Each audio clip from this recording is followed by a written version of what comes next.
Her handwriting was messy. Julia was known around school for having the best handwriting. It was unique, clear, and consistent. No matter how fast she wrote, it always looked the same. Her handwriting was almost like a computer font. Marilyn, on the other hand, had very messy handwriting. When people see Marilyn's handwriting, they think that it belongs to a guy. If Marilyn wrote fast, you couldn't even tell what she wrote. Marilyn's boyfriend requested that she write and send him a letter. He lived all the way across the country. Marilyn was embarrassed of her handwriting and did not want her boyfriend to think less of her. Marilyn asked Julia to write it for her.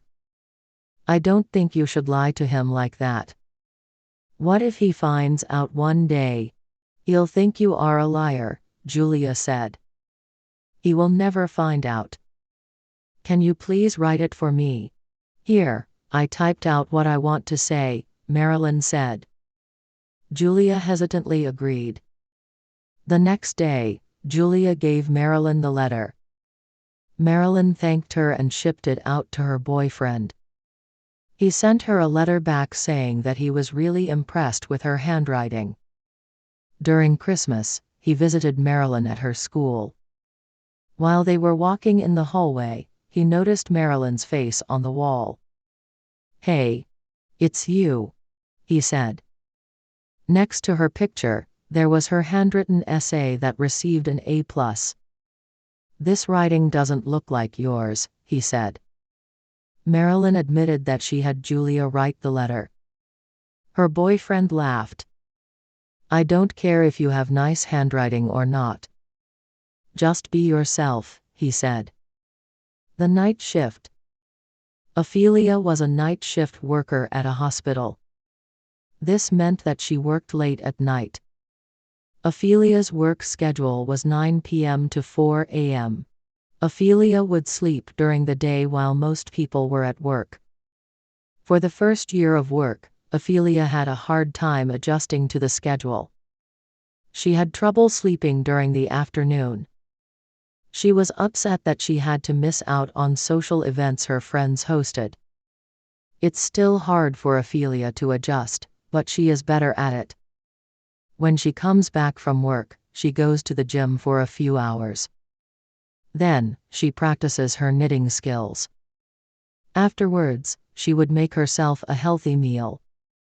Night shift workers often eat unhealthier than day shift workers. After lunch, she would watch her favorite TV show.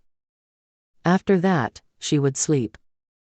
The hospital informed the employees that they could send requests to change the time of their shift. Ophelia was excited about this and immediately sent in a request to change her shift. A couple of weeks later, the manager gave Ophelia a letter. The letter stated that her request was rejected. Ophelia was shocked. She went to her manager and asked him why. He said that many night shift workers who requested an earlier shift were elderly. Ophelia was only 25. The manager thought that the older employees needed an earlier shift more than Ophelia did. Ophelia was mad at first, but she thought about the older employees. Their bones were aching and they're tired. They do need it more than her. To enter the pie eating contest. Earl used to be overweight. He managed to lose 15 pounds in 2 years though. He is very proud of himself.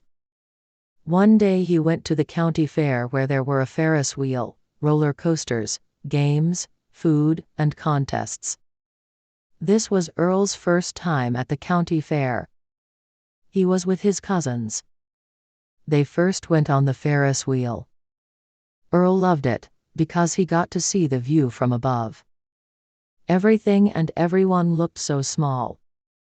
Next, Earl and his cousins went to a ring toss booth. Earl was really good at it. He even won the grand prize, a huge stuffed dolphin. He gave it to his youngest cousin.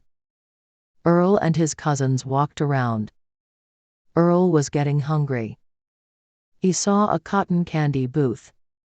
He was tempted to buy one, but he was doing so good on his diet. There were a lot of good foods such as corn dog, chili cheese fries, pizza, and fried cookies. There was no healthy food though. Earl and his cousins kept walking around. They noticed a booth for a pie eating contest. Whoever could eat the most pies would win a $50 gift certificate to Pie O, a popular pie place in the county. Earl's cousins encouraged him to enter the contest. Earl was known for eating fast. Earl said it would be bad for his health, but he entered the contest anyway. He felt like he deserved some pie. Earl ended up winning the competition. He gave the gift certificate to the cousin who motivated him to lose weight. Homecoming queen. Deborah was originally from Nebraska. Her family moved to California because her dad found a great job opportunity there. He would be getting paid much more than he was getting in Nebraska. He was an engineer, and engineers are high in demand in California. Deborah had to move to a new high school though. She missed all her old friends already, but was looking forward to meeting new people. On her first day of school, Deborah introduced herself to the class. The guys in the class started whispering about how pretty she was.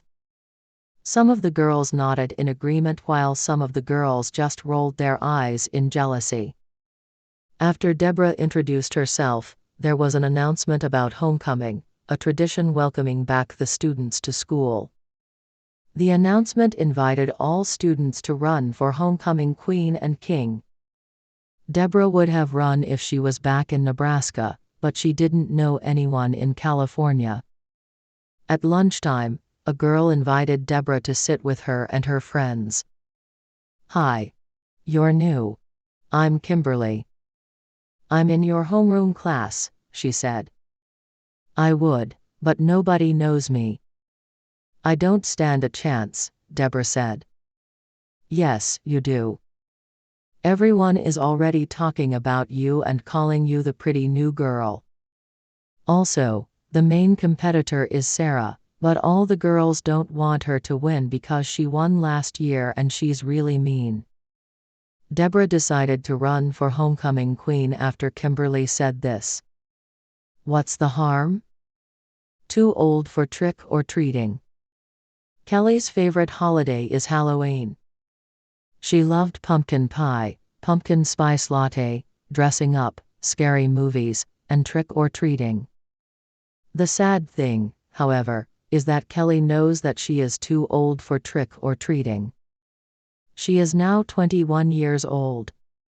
She loved how she could get different kinds of candy for free. This Halloween, Kelly was going to babysit her 10-year-old cousin Albert and his friends. Kelly dressed up as a pirate. Her cousin and his friends dressed as ghosts. Albert and his friends made Halloween-themed cupcakes. The frosting was orange and the sprinkles on top were black.